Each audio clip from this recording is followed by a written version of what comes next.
Is there any way to fill a cavity? We talked about fluoride treatments, but is there a way to fill cavities without actually doing a filling if a cavity's there? No, it already has, as we said, a little hole. You have to seal it. So there's no way that you can fill it without a filling. There's not such thing as a non-filling. Exactly. Okay. All right, so say you have big cavities. In the old days, they used to do these big silver fillings and take care of those silver fillings. How are you doing it now when you have big cavities? In our office, we are amalgam free. We don't use amalgams anymore. We're mercury free office.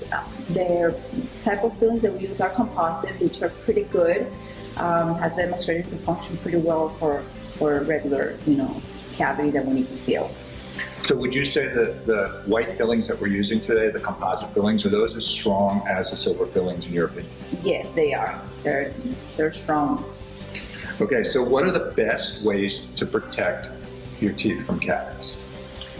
Okay, I would say first, have a great oral hygiene. Brush minimum of twice a day for at least 2 minutes. Use the dental floss. Use mouth rinse. Then we can talk about diet. Try to avoid sweets, candies, sticky candies, chocolates. Also keep hydrated, drink lots of water, avoid sugary drinks, sodas. Visit the dentist regularly every 6 months to get your checkups and your cleanings. And I also recommend toothpaste with fluoride. That's very important. Those are great tips. I think the one people tend to overlook in that whole thing is drinking lots of water. Kids like sweet drinks and they don't realize that they're bathing their teeth in sugar when they're doing that. But water is just so good for us. 70% of our body is made up of water that we encourage our kids when they're young, early. We're always putting these apple juices and sweet juices in there, and they're giving them juice boxes and their sippy cups and all those things. Okay, but water is just so good for And that's why we recommend the first dental visit to be by age 1.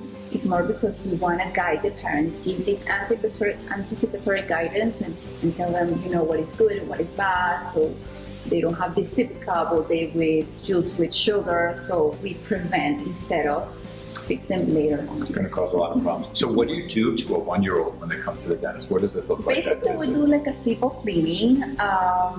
So we introduce to our tools and all the things that we have. But this visit, it's more like what I was saying, a preventive.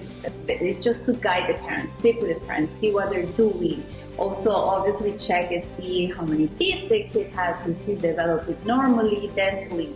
But yeah, it's more like a anticipatory guidance.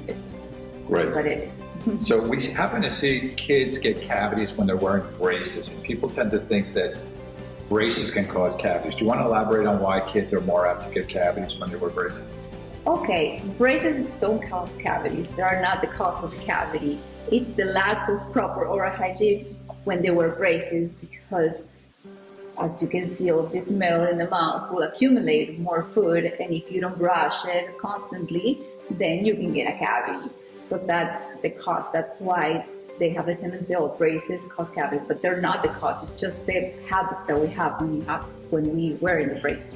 Yeah, that's what people don't realize. I always tell people that when you're wearing braces and you have a meal, you're going to basically wear that meal until you brush your teeth. Exactly. And kids, unfortunately, when they're in school and eating and things like that, we have some of our kids that are great. I'm sure you see them all the time. They have great hygiene and brush after every meal and do it. But when they don't, that could be hours and hours and hours of their teeth bathing, in those carbohydrates and things that feeds that bacteria. And we even we get the question sometimes, does whitening weaken your teeth and cause cavities?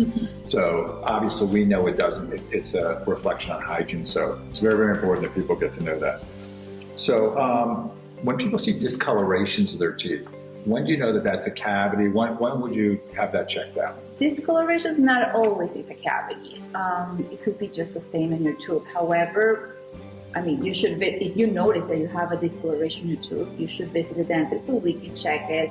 Sometimes if we see that it's sticky already, that means that a cavity is starting in that specific tooth. Okay. So you mentioned this earlier. But I think it's so important that we ask it again. You know, I hear it from the adults, and you probably hear it from the parents about their kids. Oh, I take such good care of my teeth. I brush, I floss, and I'm still getting cavities. And they probably say the same thing about their kids. So if somebody has good oral hygiene and they're really looking to identify the source of the cavities, where would you guide that patient in terms of they should look, in terms of something they should change or look into because they're still getting cavities? Okay, I will ask about their diet and see what are they snacking, if they have a diet high in sweets or sugar. Also, remember that cavity, the cause of the cavity is a combination of factors, including the acidity of your saliva. So some people are more prone to get cavities because their saliva is more acidic than other ones. So that's something that is more like a, let's say, like a genetic thing. So yes, there's some people that are high risk than the other ones. And we can do things about patients that are very acidic. We just take a saliva test them, and we can see what's causing it. That's great. So how do you like this question? Okay. I just had 2 cavities filled, and now the teeth are super sensitive when I chew and floss. What direction would you give? Okay. It could be that maybe the filling it's a little bit high, and that's why you have the discomfort when you're biting or chewing. That way we'll resolve the issue pretty easy, just adjusting the bite. Also, when we get fillings, let's say the cavity was a little bit deep, the nerve can get inflamed, and this can cause some sensitivity after the filling, but it should go away, and it should be like a mild sensitivity. It shouldn't be like sharp pain, because then we have to see if there's a major problem going on. And I think one thing that's really important to note on this is really common. You know, for a patient who gets it, they think, oh, it only happened to me, or the doctor might have done something wrong. And it's really important patients know this is really common, because lots of times the patients are numb and we're checking their bite, they go all over the place. So we all see this, we see this routinely, and it's a very simple thing to correct. Okay, how many times should you brush your teeth for a person with a bad dental history with cavities?